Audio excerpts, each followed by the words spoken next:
Okay. Yeah. So tell us about the album Piece of My Soul Volume 1. What else are you bringing to the album? To the album, like I said, A Piece of My Soul Volume 1 is sort of kind of me sharing myself as a person, my individuality in this record. You know, a lot of people don't take the time to share how they grow in the world. People perceive you to be a certain way because they see you one way all the time. So yeah, my haircut tight, or I'm dressed well, but really don't know what's going on in the inside.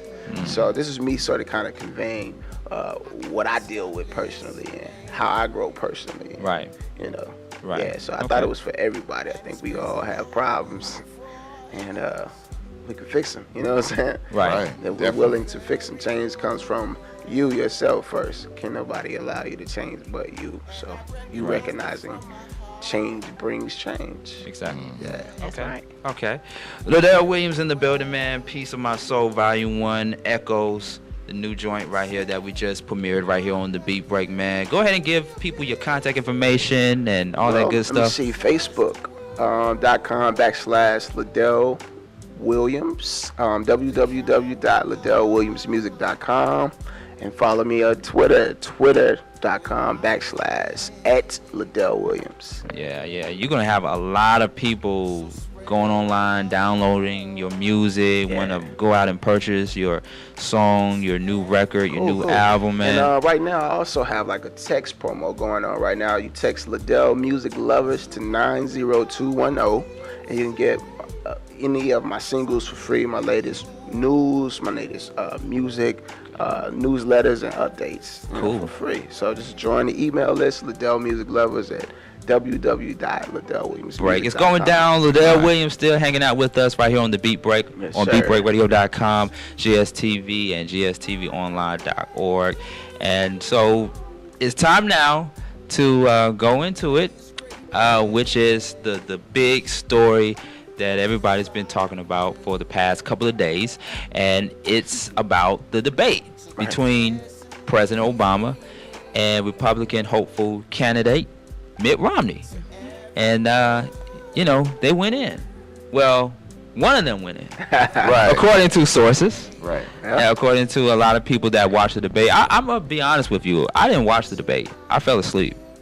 I didn't watch it. Because you're Mr. Sean Garvey, the hardest man working on radio here, you know? No, not just that. I just didn't feel like watching it, basically. But I caught You pieces didn't have of to it, watch it. honestly. You heard it all. yeah, I saw the whole heard. thing. I did too. I saw the I took off work. I had to see the whole thing. I saw the whole thing too. Yeah. Okay. So, what do you all think? Because everybody's been talking about it, and a lot of people are very upset and disappointed at President Obama because they felt like he didn't bring his A game to the debate, and President hopeful candidate for the Republican Party, Mitt Romney, definitely brought his A game to the debate. So it seemed like a lot of people that was rooting for President Obama is like now saying, well, Mitt Romney, he definitely took some shots at President Obama. I mean, I don't know. So what do you all think? I didn't watch the whole entire thing, but I did hear some things that Mitt Romney said that didn't gel with me too well. Gel with me too well anyway. And he don't gel with me too because well you're a diva with an attitude. He does not gel well with me at all. I think my point on it is our president is very smart. I feel like he didn't lash out and didn't maybe respond to the way we wanted him to respond because he has a tactic. I think he has a strategy as to what he's going to do, and he's the guy that's very thought out his plans, what he's going to do. I think this is going to be his setup. He want people to think like, I'm just going to sit back and let him do what he want to do. But I think he's going to surprise us. Man. I really love Obama. I do too. I love him. Just laid back, type of chill, type of dude. I really love his character.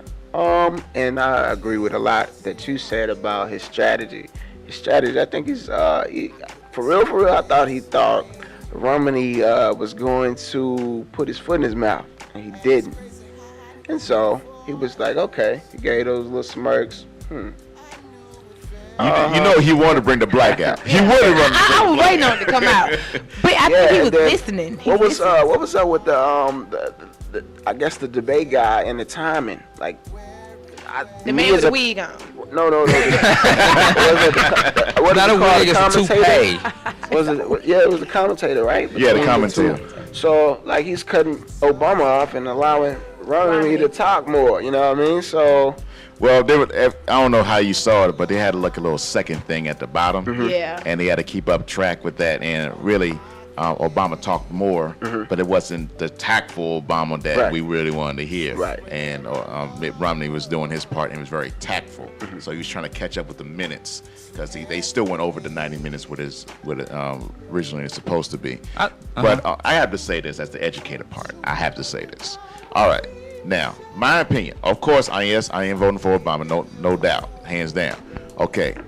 What I didn't like what Obama didn't do is what he did during his campaign run in 2008. He tore up McCain. Right. He tore him up from beginning to end. Okay. What I think, like you said, and I'm agreeing with you, he got a strategy because Romney was not really doing well. Okay. So he wanted to see basically what you said. Is want to see what can he do during that debate. Exactly. So now he knows what he can do. So he's going to kill him for the rest. I can't wait. That's what's going to happen. He's going to tear him up. So I'm just letting you know that's what's going to happen from that standpoint. Also, what he did was try to break it down for the slow folks that don't understand what he's trying to say. And Romney did not have a plan on what things are going to be happening. To keep criticizing what Obama didn't do, which most people do always in debates, what they didn't do. But I mean, how the plans are you going to do? What are you planning on bringing? Right. What are you doing 4 years that somebody did in 8? Yeah, exactly. How do you fix it? Yeah, it takes time. And the thing about it is, he said that during his campaign, it's going to take more than 4 years. Yeah. He said that, so but no one's bringing that up though. He did say that too. Yeah. So. I like how he took a shot at Donald Trump. Oh yeah, that was beautiful. Because it was stupid that he was going to think about running earlier this year anyway. Right. People forgot that he thought about running earlier this year, and whatnot. That would have been a joke. I think what people need to really look at is that with Obama, they really look at the real situation instead of who's the popularity contest. Because for me, Romney has had the silver spoon in his mouth always, so of course he's gonna see things from that richer side, as opposed to Obama. He's more relatable. He can relate to issues with not just only us, but a lot of the nationalities. So for Obama, I think that he's the better candidate. I think he's the better candidate. Now that's just my preference. I because of the simple fact that with Romney, and when he made the comment that each state needs to individually deal with their own state, then why are you running for president for all 50 states? If you're saying that everybody needs on a local level and on a more traditional, on a state level, they need to deal with their own individual state. I just didn't agree with it. Okay, now on that note, I just want to get on people to understand this for everybody who is of all national races. We're not voting for him just because he's black. Okay, we voted for Clinton because he was Clinton. Okay. So for the older folks out there, master grad students of GSU. Anyway, basically what he is doing, like what Mitt Romney wants the states to do is to run their state like their individual countries. He wants them like, okay, so when you really need us, that's when you call for us. No, you don't do that. That's all bad. Because your state is your state is already broke. Which a lot of states are. So they need the federal money to do what they need to do. And you try to make the states just run the show, that's going backwards. That sounds more Civil War stuff to me. Right. That's going to be happening. So, that's not a good idea. He shut down the town. He had a choice to either keep, for him and his staff to take a pay cut, or to keep this it was a plant running. He closed the plant down, so it took, I think it was 389 people lost their jobs. So those people gonna remember that, because he's gonna do the country the same way. When he got to make a decision, he's gonna be looking at self-preservation as opposed to everybody else. So to me, it's more on a selfish level. And then his wife, okay, she has some medical issues. As the news stated, she has early Alzheimer's and she has breast cancer. Wow. So this is an issue for I mean, taking on the United States is not just him taking it on too. It's his wife too, because they're one. Right. And she stated in the interview that he gets up on stage and writes "Dad." To me, it's a bunch of bull. But he writes DAD on the paper, she said, and that just makes him think back to his home, and it makes her cry. And she said that's what keeps her turned on about Mitt Romney, and it was just a bunch of bull to me. Excuse me, can I say this? Can I say this, Mr. Sean Gurr? Go ahead. What man. the fuck? Well, that's what she stated, and what something I did like about Michelle Obama when they interviewed her and her brother, they were trying to get her to say so many bad things about Obama, like what is his biggest flaw? And I love Michelle because she always fight back. She said he has no flaw. And then afterwards they said, well, every man and a woman in a relationship, they has a flaw, but she couldn't find one in theirs. And I said, see, that was a tactic for them to attack him later, based on what she said. So they, I mean, She's these smart. couples, this is a power couple. Because I mean, they forget how smart she is. Yeah, and they did forget that Obama, when he met Michelle, she was his tutor. Right. They forget that. You know what I said? I see her running next. I see her running next. I really do. I really see. And like with little kids, they'll never forget Obama. It could be 2026. They're gonna be saying, "Who the president? Who the president of the United States? Obama." They still, because who he is and how his connection with the people. You got kids, and nobody know about no Bush. I mean, the kids didn't really know about thing Bush, outside, but Obama connected more to me with the community. He got out and he did the dirty work, and he exposed and for me, he taught me a lot about politics. I didn't know about how people and how Washington was doing, and I mean, it really got exposed. So I love the Obama. I love the Obamas. The thing, I'm sorry. Go ahead. Go ahead. I'm Because good. I got to say this. The thing about what makes me so related to him is that he was down where we are. You know, he had no family in politics whatsoever. Right. He started everything himself. No one gave him shit. Can I say that again? That's right. No one gave him shit, okay? Hey, look where he is at now. Right. So, was his dream to be a president? I don't know. I mean, he thought he just want to make the country right. He gave everybody the thing to say, yes, we can. No matter, and it's not just saying, yes, we can. That just means we can do anything we want to do. Exactly. If we willing to put the work in and the effort, it's going to come. Exactly. Nothing's given easy. Say it again. You put the what in? Put the what in? Put the time. And the what? And the work and the effort. Say that again. Put the time, work, effort, and also the sleepless nights. There you go. That we have to do. So as opposed to Mitt Romney, it's just been given to him. It's just been given and passed down to him. So, he's not relatable. It's just to the rich. Mm-hmm. And he kept saying poor people. I didn't like that. To the I poor. don't like that either. I didn't like that to the poor. Well, those on poor. And he knew exactly how many American people were on welfare. And these, but these people jobs were took cross seas. And to the GSU students, do your parents have money? That's what Mitt Romney said. He said, if y'all don't have any money, go and ask your parents.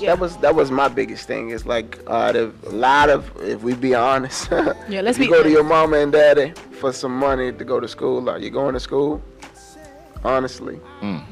So that really touched bases with me. I don't have any kids, but I plan on having some. But that really make me think about bringing something in the world. Yeah, exactly, man. Because the thing about, I have a son. I'm blessed to have him and everything. And I'm a son of two parents who did finish college, and my mom did have a little silver spoon when she was growing up, and her parents paid for her schooling, and my father went to the Army and got his GI Bill and got his college degree. And by the blessing of the Lord, both my parents provided me for the education, but that's just a small percentage of this country. Not me, because my dad told me. Very small percentage. I worked hard and I paid for school. Me too. My dad told me. My dad is that words. He said, you know what, Nikki, my nickname is Nikki. He said, you know what, Nikki, you did good. You graduated from school, but guess what? You want to go to college, you're going to have to send yourself. Me and your mama done. And I think that what makes me have an entrepreneur spirit to push, because ain't nobody going to give you nothing. That's just point blank. Even the Pell Grants and all the student loans, it's still not going to give you. You got to want it for yourself. So exactly. It has to be in the heart, just like you said about your music. Yeah, go get it. You got to go and get it. Got to do what you got to do. Put the time, work, and effort, as Miss Nikki King said. You got to. If not, it's going to go void. You ain't going to go nowhere.